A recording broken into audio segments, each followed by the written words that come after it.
you that you are the preseason favorite to win the conference. As Nick Saban would say, do you consider that rat poison? Is that something you want to just completely ignore? Well, I think this. I think, one, it obviously means you've got some good players. All right, people have a lot of respect for the year you had the year before, returning players. And, you know, in today's era of college athletics, you don't always have the returning players that we have this year. Ironically, though, I think our league certainly returns a lot of really, really talented players and a lot of teams that had success. So whether you're picked 1, 2, 3, I think the league is going to be really, really strong. We were excited to be picked 1. It had never happened preseason at Kansas State, so, you know, certainly your fan base. But it sells more tickets than it does anything. It did not come with a trophy. I didn't see a trophy.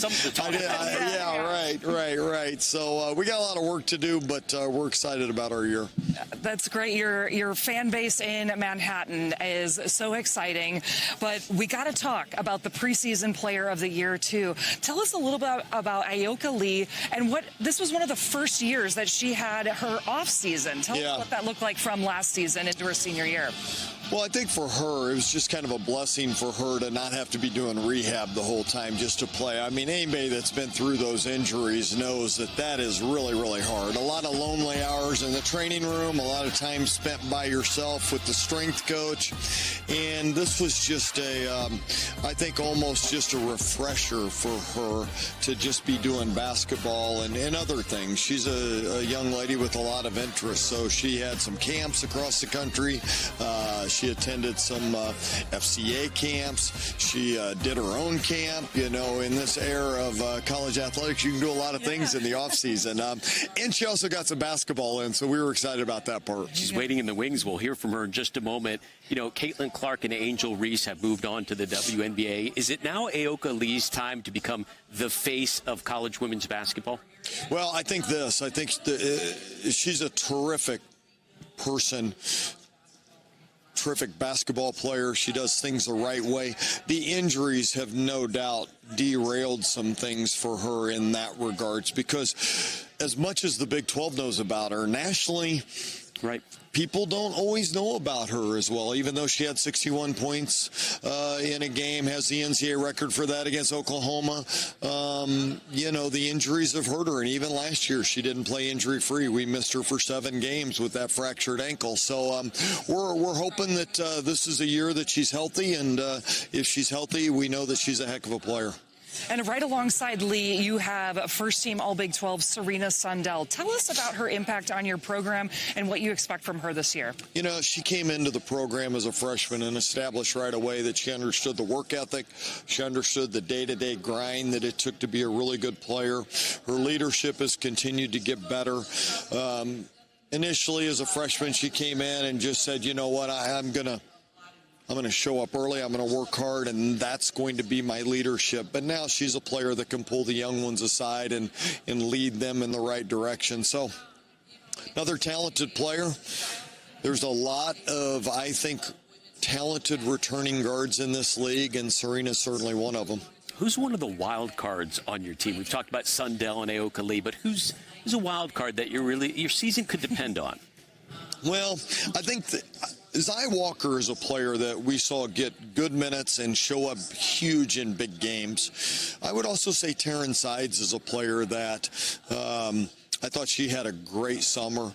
And then Tamira Poindexter, who we added in the transfer portal, has a scoring ability that we can use. And she's a player that can bang the 3 down, but she's also a player that you can run some ISO stuff. So hopefully we have some good options. Blending your returners and your kids from the transfer portal, you went on a really incredible trip. We'd love to tell the fans about to Rwanda and a giving back trip and what that did for your chemistry and camaraderie for the Wildcats. I tell you what, it was an unbelievable trip, and you know, we built a court in the middle of Rwanda. There's a big power cat right in the middle there. It's awesome. It's awesome. But they did the work. I mean, they built the fence, they painted the court, they built the stands, they also helped renovate a medical facility there. And it's right in the middle of a small village in one of the poorest areas, and certainly it was something that I think You know, you take some of those foreign trips and they're good, but this was one that I left a mark. Left a mark, and we stayed. We wanted to stay. No air conditioning, no TVs. I mean, we were off the grid a little bit, and it was really good for us. I was going to say, we talk a lot about stats and everything, but a trip like that, what does that do for team bonding and team chemistry? Well, I think what it does is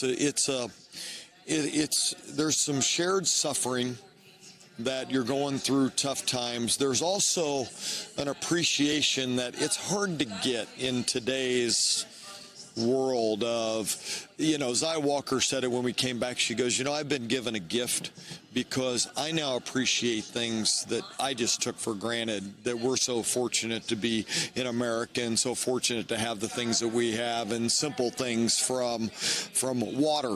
Water's tough to get there. I mean, you know, you're working on a basketball court and there's just not enough bottled water. There's just not enough. And so, you know, when we left that village and there's 300 kids trying to hang on to our players and they're asking for simple things, I mean, it tugs at your heart.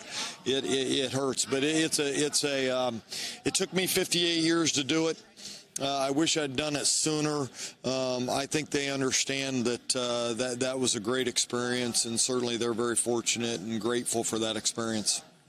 What an incredible trip to have, and a chance of a lifetime to be able to give back. It's so grateful for your program to be able to do that. Yeah.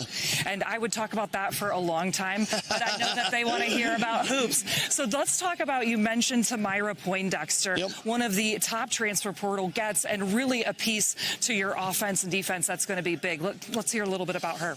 Well, you know, we graduated Gabby Gregory, who had such a great career for us and really had kind of that knack for knocking down the big threes. So we wanted in the portal to add somebody that had that same kind of swagger. And Tamyra was a player that knocked down 85 threes, 7th leading scorer, I think, in the country. And she showed up big in Power 4 games. And so she's got a knack for scoring. She's a little unorthodox in terms of her inside game. She's going to be an exciting player to watch. I feel like every day we're finding different areas of the floor that we can utilize her. We appreciate it, Coach. Good luck this year. Guys, thanks. I appreciate it. Let's send it over to Hannah, who's standing by with Ayoka Lee. Alex, thanks so much, Ayoka. This team has so much high expectation around it. Number one, in the very first time in program history for the Big 12 preseason poll and rankings. How does this team prepare to play and be effective with that target on their back? Yeah, it is really exciting, and I think like Coach Mittie said, it didn't come with a trophy. So I think just continuing to come in every day and like define our standard and like continuing to elevate that and like improve is kind of our biggest thing. Yeah. How is this team with over 80% of production coming back to elevate that standard? Yeah. Also really exciting. I think we have a lot to work on and just like clean up in our habits, but I'm excited. I think we love to compete and compete together, and we want to win. So yeah, it'll be exciting. What are some of those things that this team is cleaning up and working on the next few weeks before games start? I think just little things in like our transition D and like communicating in transition, and then just like cleaning up our offense and just like its efficiency and knowing when to run certain things and what to look for are the big things. You're also coming in personally with a lot of high expectations. You're coming in as the preseason Big 12 Player of the Year and also a unanimous selection for that preseason team. How do you decide what those expectations are for yourself when there's all this national media and discussion around your game? I think Coach Mittie's really good about just like modeling, being able to like block out the noise and really just like focus on the team and what like we need to accomplish on any given day and in the big picture. So just continuing to do that, like celebrating, those wins, but also knowing like it's a long season and there's just a lot of work that needs to be put in. What specifically has Coach Mittie taught you about blocking out that noise, both from a team and individual perspective? That's a great question. I think just like the lesson of how like allowing outside voices to like impact how you view yourself or your teammates or like the team as a whole, just doesn't, like, it's not good, and from people who aren't there, like, in it with us every day. So that's probably the biggest thing, just to like keep the main thing and listen to the people who are there and see, what's really going on.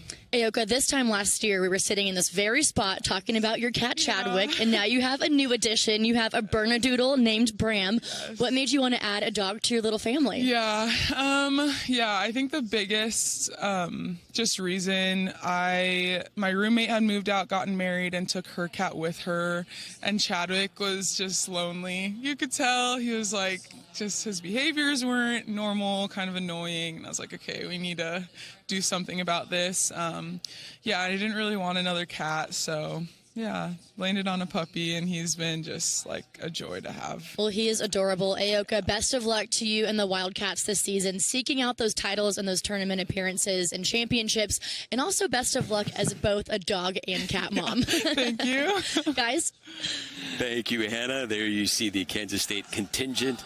Coach Mittie will lead the Wildcat as well. And when you look at this Kansas State team, again, favored to win the Big 12 for the first time in program history. Is this the year for them? Yeah, watching them on game film, reviewing some of their games last year, watching those new transfers on highlights, they have a lot of weapons. And like Coach Mittie said, we have a lot of toys in the toy chest. It's just a matter of how we're going to play them. Even talking about Poindexter, he's like, I don't even quite know where to put her yet. And that means you've got great players, and they all want that championship trophy back in Manhattan as well. When you look at Ayoka Lee, where does she rank among the nation's best players? In the nation's best players, easily in the top 5, top 10.